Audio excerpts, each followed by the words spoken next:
The Miami Heat deliver a massive upset against the Milwaukee Bucks. I didn't see it coming. I had Milwaukee winning the whole thing. What a performance from Jimmy Butler. He had someone in the 40s last night. He obviously had that 56-point game, which I think is the sixth highest scoring playoff game of all time. Ridiculous stat line for Jimmy Butler. He put that team on his back and he carried them into the next round. I was watching it and I kept thinking, this reminds me of something. The only time that I think I've seen a player like really change the narrative of a series like that in recent history was that 2018 year with LeBron, where LeBron just carried a bunch of scrubs to the finals, pretty much. Um, that's kind of similar. I mean, if you look at Miami, there's not much of a team there. Tyler Hero's been out. You got the deep shooter Duncan Robinson, but I mean, he's not that much. He wasn't in that many shots. You have Bam Adebayo, which I mean, you can compare him to like a Kevin Love, who they ironically have. Um, Bam's pretty good, but other than that, this was all Jimmy Butler just willing this team to a victory. Even like he wouldn't let them lose. Both these past two nights, he wouldn't let them lose, and it's all time performance. It's an all time performance for sure. Um, but where does this stack up on the all time upsets ever in NBA history? Where does this stack up in that?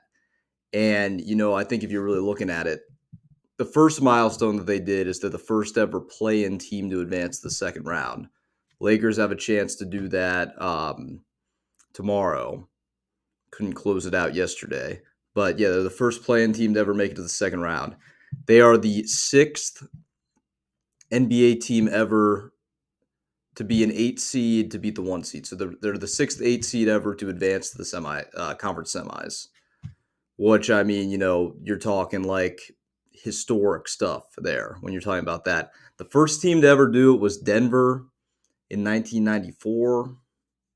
The Knicks did it in '99. They went on a ridiculous run. They went to the finals, I believe, that year. Lost to the Spurs, though.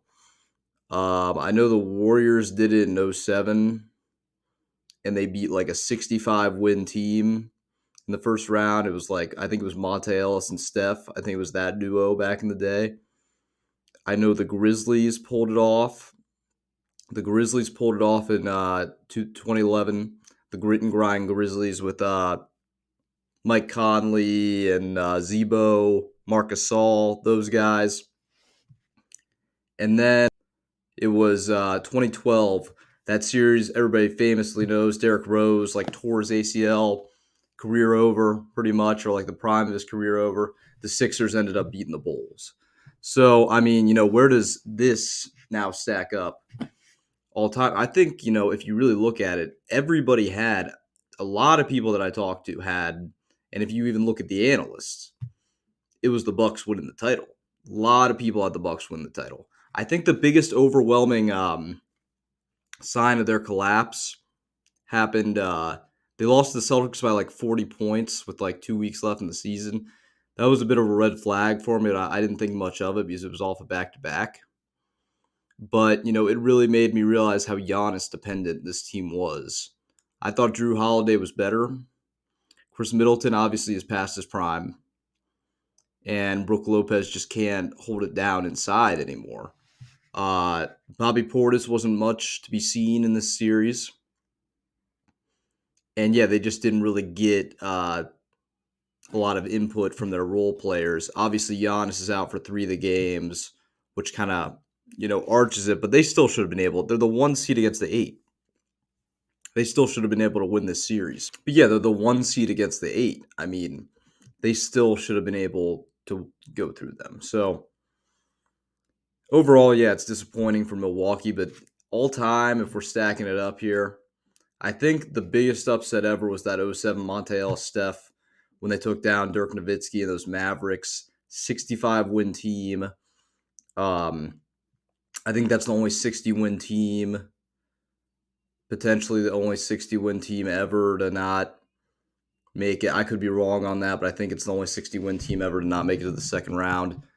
And that's a big upset. That's a really big upset. I think that ended in 6. I might put this second. I might have to put this second because I mean that Memphis upset was pretty crazy, but I don't know. Everybody knew Memphis was a decent team that year, and they shouldn't have been the 8. So yeah, I think it's on the all time upsets list. I think it definitely goes number 2. But what an effort! And can they continue? How far can they go? Is going to be the big question. And they're going to go as far as Jimmy Butler takes them. If he keeps playing like this, man, they got a shot at the finals because we saw how they matched up against the Celtics last year. They went to 7. They were one Jimmy Butler 3 away from going to the NBA Finals. People forget how close they were last year, and there hadn't been a lot of buzz around the Heat this year. Obviously, they've been struggling a little bit, but I mean, I'm thinking they beat the Knicks because Miami. Say what you want to say about them, they have more playoff experience than the Knicks. I think they go on. I think they beat them, and then I think there's a showdown between them and Boston. I don't know yet. We'll get to that when that comes. But yeah, probably the second, in my opinion, biggest upset of all time.